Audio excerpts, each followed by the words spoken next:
The American Marines who waded onto the shores of Guadalcanal in the summer of 1942 were braced for a fight against an enemy of flesh and blood. What they encountered was a 3-month war against specters. The Japanese had transformed the dense jungle canopy into a vertical battle space, a killing ground where death was delivered from above without a whisper of warning, from angles that seemed impossible, by an enemy who was never seen. By the time the island was declared secure in February 1943, a chilling pattern had emerged in the after-action reports that would stalk Pacific commanders for the rest of the war. A single, well-hidden marksman could inflict more damage than an entire platoon of enemy infantry. The numbers painted a horrifying picture. On Bougainville in November 1943, the 3rd Marine Division was losing an average of 15 men per day to sniper fire. Not 15 casualties, 15 killed in action. Japanese snipers, armed with the Type 97 rifle and its 6.5mm cartridge, were meticulously trained to aim for the head and upper torso. The wounds were so brutally consistent that corpsmen could identify a sniper's victim from a distance, long before an examination. One shot, one kill wasn't just a creed, it was a deadly mathematical principle that made every patrol through the jungle a game of Russian roulette.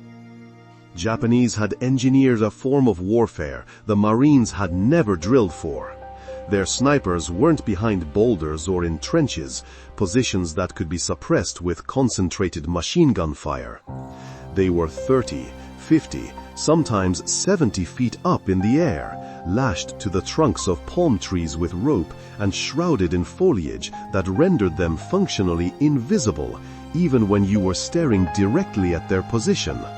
Some had been waiting for days before the invasion force even landed, subsisting on rice balls and water, their waste collected in bags to avoid betraying their presence. They commanded lethal fields of fire over trails, water points, and command posts. And they possessed a patience that felt almost inhuman. At Cape Gloucester in December 1943, one sniper held an entire 43-man rifle platoon pinned down for 7 straight hours. Any hint of movement drew a sharp crack, a round zipping past a helmet or slamming into the log that was their only salvation. The Marines poured thousands of rounds into the jungle, called in mortars, and even had a tank pulverize suspected trees. Nothing silenced him. The sniper would go quiet for 20 minutes, luring them into a false sense of security, then execute the first Marine who dared to stand. When a chance burst from a machine gun finally sawed through his perch late that day, they found he had fired only 18 rounds. He had killed 4 Marines and wounded 6 more. The psychological devastation was worse than the body count. A condition medics began calling the sniper's crouch became common. A perpetual instinctive hunch, an inability to stand or move with confidence because every nerve screamed that the vertical world was hostile. Platoon leaders found it impossible to execute basic tactical maneuvers. You couldn't dispatch runners. You couldn't set up a coherent perimeter. Forward momentum slowed to a terrified crawl, all because one unseen man with a rifle had nullified their combat power. And the Japanese knew it. Their training manuals lauded sniper operations as the ultimate force multiplier, calculating that in jungle warfare, a single skilled shooter was worth 10 ordinary soldiers. By mid-1943, Marine Corps intelligence had compiled a 3-inch thick dossier on Japanese sniper methods, positions, and lethality. What they lacked was a counter-strategy. The textbook answers were failing. The enemy had too much cover, too much discipline, and too much ammunition to be defeated by suppressive fire. A new approach was needed. It would come from a Carnival barker from Nebraska, a man who had built his life around a single exploitable truth of human nature. People cannot resist shooting at a target. Sergeant William Eldridge was not the man you'd expect to rewrite Marine Corps doctrine. His destiny was supposed to be running the shooting gallery at the Nebraska State Fair, a trade passed down from his father and grandfather. But the attack on Pearl Harbor had a different path in mind. In March 1942, Eldridge entered a recruiting station in Lincoln with a skill set that seemed utterly irrelevant to modern combat. 2 decades of watching people try to shoot moving tin ducks, an intuitive grasp of when they would fire, and the unshakable knowledge that a shooter will always go for the bait. His fellow Marines thought he was peculiar, not dangerously unhinged, but Carnival strange. The guy who'd seen too many games of chance and couldn't help but see all human behavior as one grand midway. At Camp Pendleton, while others were mastering fieldcraft and fire discipline, Eldridge was fixated on trigger impulse and visual commitment. His squad leader eventually threatened him with permanent potato peeling duty if he didn't stop talking about the carnival. So Eldridge fell silent. Until Bougainville. November 1943, the 3rd day of the invasion. Eldridge's company was stalled, trying to move down a jungle path that a Japanese sniper had turned into his private hunting ground. 6 Marines had been hit in 90 minutes. No one could locate the shooter. The standard response was to call for artillery, saturate the area, and wait. But Eldridge was watching where the bullets struck, mentally tracing their trajectories. And suddenly, he wasn't seeing a sniper. He was seeing a farm boy from back home who'd spend his last dime every year trying to win a prize, firing at the same metal rabbits over and over. It was the same instinct, the same psychology, the same predictable loop. He told his lieutenant he had an idea. The lieutenant told him to get back down. Eldridge wouldn't let it go. He said he just needed a helmet, a branch, and 2 minutes. The lieutenant, bone-weary and desperate, gave him 30 seconds to make his case before he'd be written up for insubordination. What Eldridge proposed was so absurd that 2 nearby riflemen openly snickered. "Sir, we get him to waste his ammo on nothing. It's the gallery game. We show him a helmet, he'll shoot it. We see the flash, we kill him. That's it." The lieutenant's reply was swift and laced with profanity. "You don't trick snipers. You overwhelm them with firepower or outmaneuver them. This was war, not some county fair attraction. War had rules, doctrine written by men who understood the science of combat." To his immense credit, Eldridge held his ground. He pointed out that they'd already expended 3,000 rounds to no effect, called in 2 mortar barrages that did nothing but shred vegetation, and lost 6 men following the book. His method would risk 1 helmet. The book's method was costing them lives. What finally swayed the lieutenant wasn't Eldridge's logic. It was the sight of the company radio man being carried past on a stretcher. A 17-year-old kid shot through the jaw because he had stood up for just 2 seconds to adjust his antenna. The lieutenant looked from the boy's shattered youth to Eldridge's stubborn certainty and uttered 5 words that would change the course of the ground war in the Pacific. "All right, just don't get killed." Eldridge retrieved his helmet, found a solid 5-foot branch, and wedged the helmet on top. His squad mates watched with the grim certainty they were about to witness the most elaborate suicide of the war.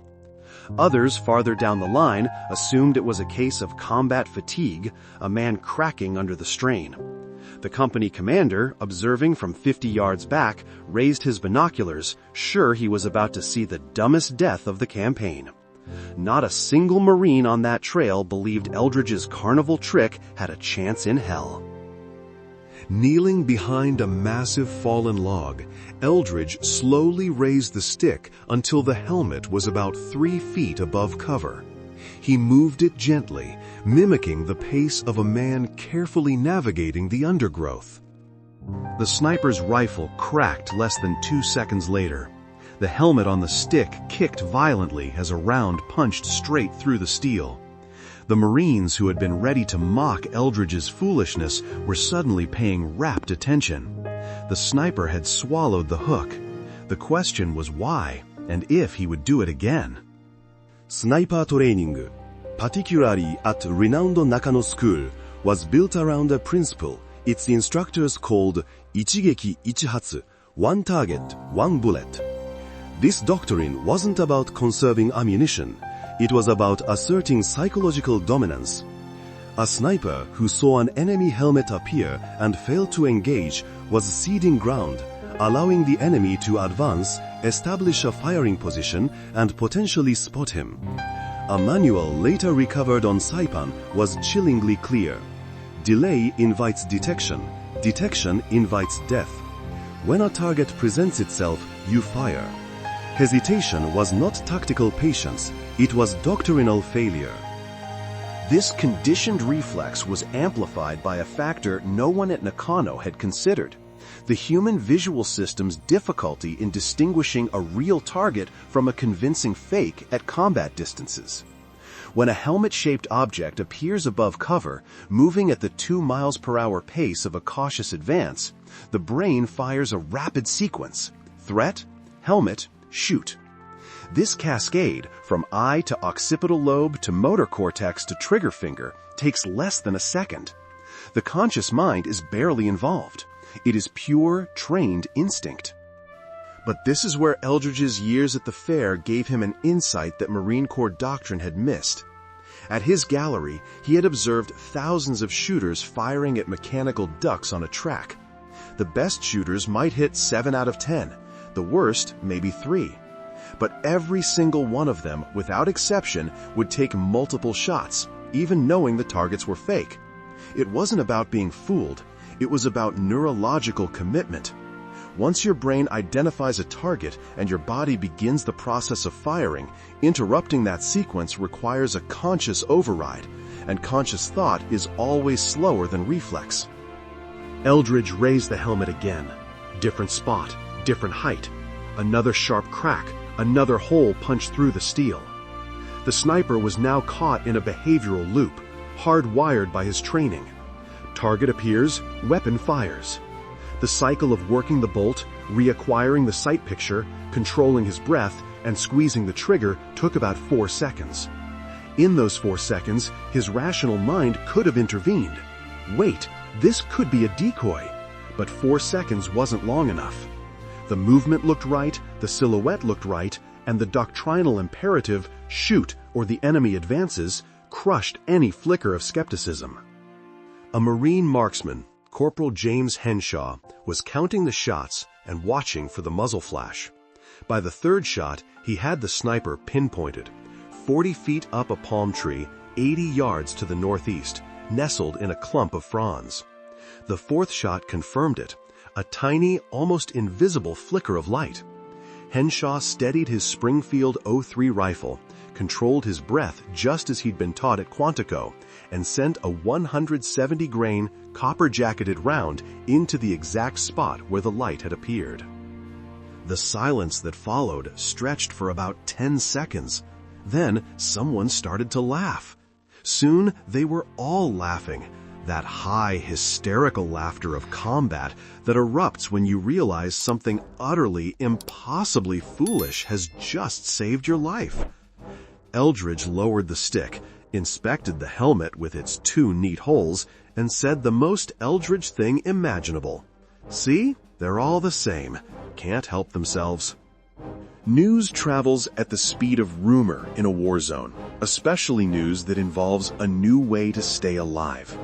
Within 48 hours, every company in the division had heard about the Carnival sergeant from Nebraska who was hunting snipers with a puppet show. Some officers wrote it off as a lucky break. Others demanded to see it for themselves. The company commander, a captain from Virginia who had lost 11 men to snipers in 2 weeks, informed Eldridge he would be giving a demonstration. The stage was set at Tarawa in November 1943 during what would become the 76 most brutal hours of the Pacific War to date. The Marines who stormed the beaches faced not only withering fire at the water's edge, but also a secondary nightmare: Japanese snipers who had weathered the naval bombardment and were now methodically executing anyone who paused in a supposedly secure area. The 2nd Marine Division's first-day reports listed 38 confirmed sniper kills, a figure that rendered conventional counter-sniper tactics tragically insufficient. On day 2, Eldridge's squad was tasked with neutralizing a Japanese strongpoint, a cluster of shattered bunkers where at least 3 snipers had established interlocking fields of fire. By-the-book Doctrine called for an airstrike or a frontal assault that would have cost a dozen Marine lives just on the approach. Instead, their platoon leader, now a firm believer, authorized Eldridge to run his Carnival game with full support. They set up 4 helmet-on-a-stick stations at various points encircling the position. Each was operated by a Marine who had been told to trust the geometry of his 5-foot pole. The plan was coordinated. Wave the helmets in a staggered sequence, creating a target-rich environment that would force the snipers to expose their positions through muzzle flashes and bullet impacts. Behind each helmet operator, a Marine marksman with a scoped Springfield waited for a target that wasn't made of steel and wood. The operation began at 8:30 and evolved into a masterclass in behavioral warfare. The first helmet went up. Crack! A bullet strike, a muzzle flash spotted. Second helmet up. Crack! A different angle, a second sniper located. Third helmet. Crack! The third sniper confirmed his position. The Japanese marksmen were helpless against their own training. Their doctrine, their tactical programming, their entire philosophy demanded they engage visible threats immediately. 4 Marines waving helmets had turned 3 of the deadliest soldiers on the battlefield into predictable stimulus response machines. Over the next 2 hours, those 4 helmets drew 47 rounds from the Japanese positions. 47 times, a sniper saw what his brain processed as a Marine's head, pulled the trigger, and achieved nothing but broadcasting his exact location. The Marine counter-snipers were methodical. First sniper eliminated at 0845, second at 0920, third at 0953. Then it got even more effective.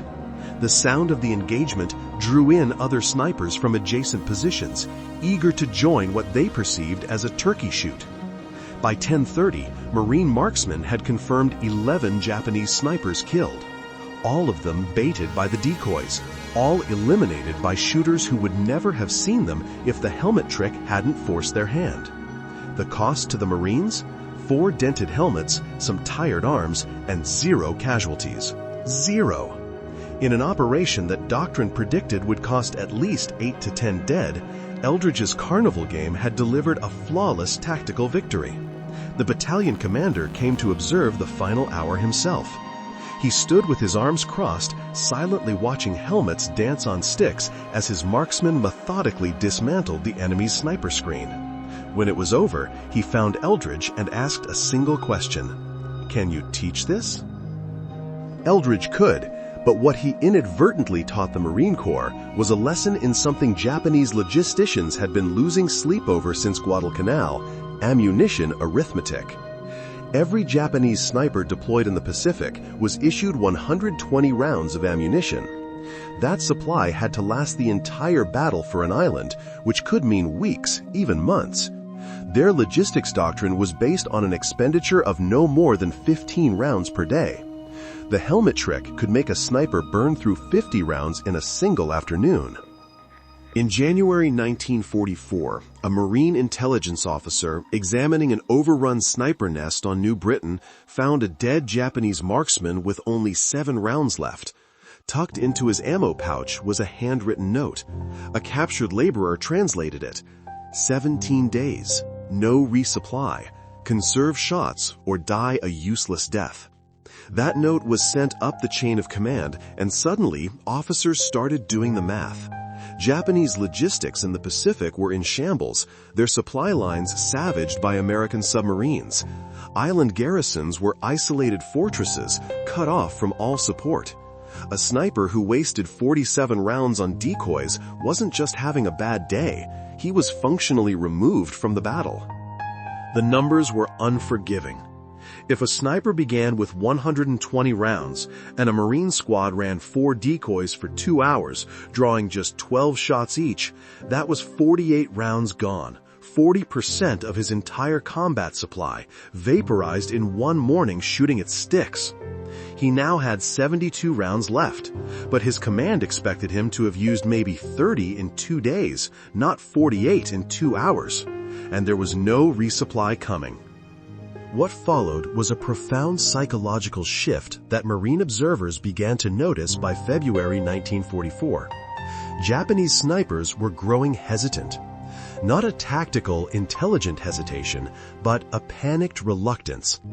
They were afraid to shoot, even at real targets, for fear of depleting their precious ammunition. Patrols moving through what should have been deadly terrain reported seeing enemy marksmen letting multiple Marines pass before taking a single, often rushed, shot. One report from Kwajalein described a sniper who allowed 7 Marines to walk past his position, only to shoot at the 8th, miss, and immediately flee, a violation of every principle he had ever been taught. The few captured Japanese after-action reports confirmed it. A document from Kwajalein lamented that sniper teams were being rendered combat ineffective by enemy deception tactics causing excessive ammunition expenditure. Another from Saipan spoke of snipers abandoning their posts after firing 70 rounds with negligible results. These men hadn't been killed or wounded, they were still alive, but they were useless, having been tricked into emptying their rifles at ghosts. The helmet trick had weaponized scarcity. Japanese doctrine was predicated on the assumption that every round fired resulted in a kill or suppression, justifying the expenditure. But when nearly half of those rounds were punching holes in empty air, the entire tactical system crumbled. A sniper with only 20 rounds left wasn't a force multiplier. He was just a rifleman trapped in a tree, a spectator to the battle he could no longer influence. Marine casualty reports began to tell the story. Confirmed sniper kills per battalion dropped from an average of 12 per day in late 1943 to 7 per day by April 1944 in battles of comparable intensity. The Japanese snipers were no less skilled. They had simply been systematically disarmed by a Carnival trick. The Marine Corps is not an institution that typically adopts tactics invented by fairground workers. It runs on doctrine, on field manuals and procedures developed by academy graduates. But by early 1944, the casualty figures from the Pacific were undeniable. Eldridge's helmet trick was working. The numbers didn't care about credentials. The official adoption process began in February 1944 at Camp Pendleton. Eldridge, now wearing a bronze star he felt he hadn't earned, was asked to demonstrate his technique to a room of skeptical staff officers. What they witnessed was a sergeant from Nebraska waving a helmet on a stick and explaining trigger psychology with carnival jargon.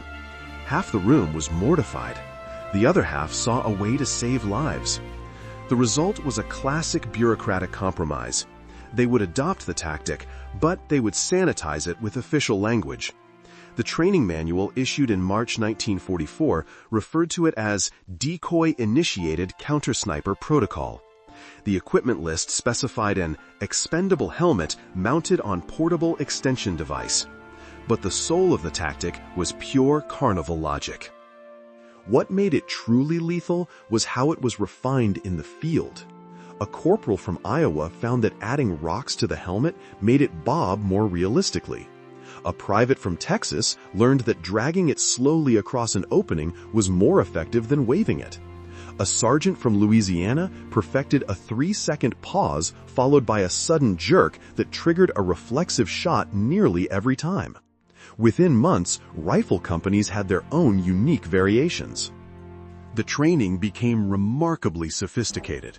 By April 1944, every Marine company in the Pacific received a 2-hour block of instruction on decoy operations.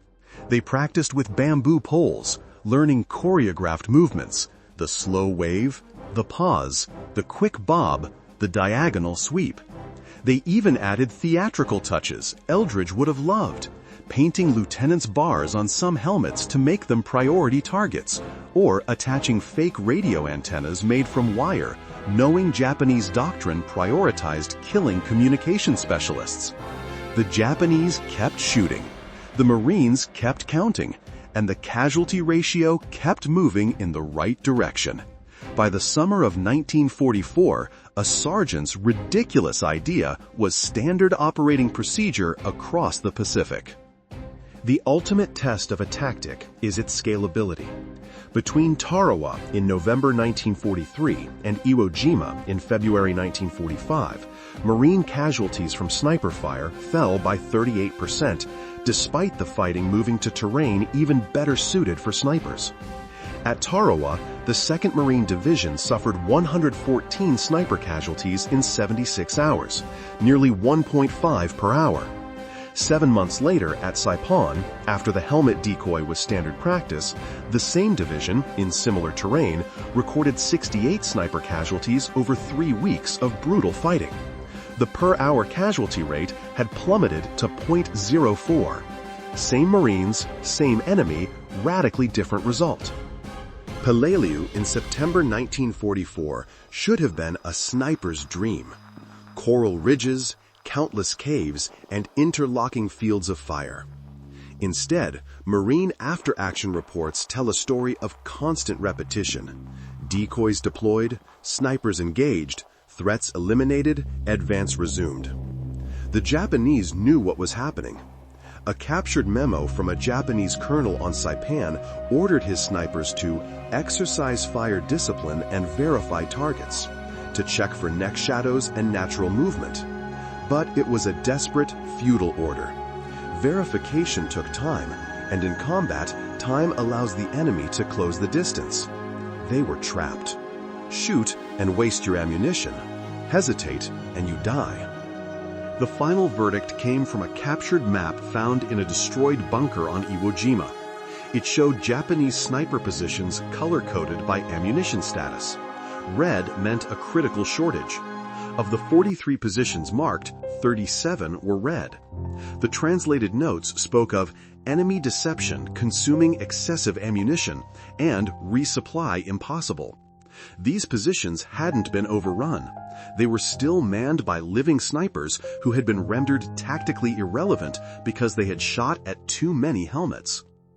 Division medical officers later estimated that if the sniper casualty rates of late 1943 had continued unchanged, the Marine Corps would have suffered an additional 4,000 sniper-related casualties in the island campaigns.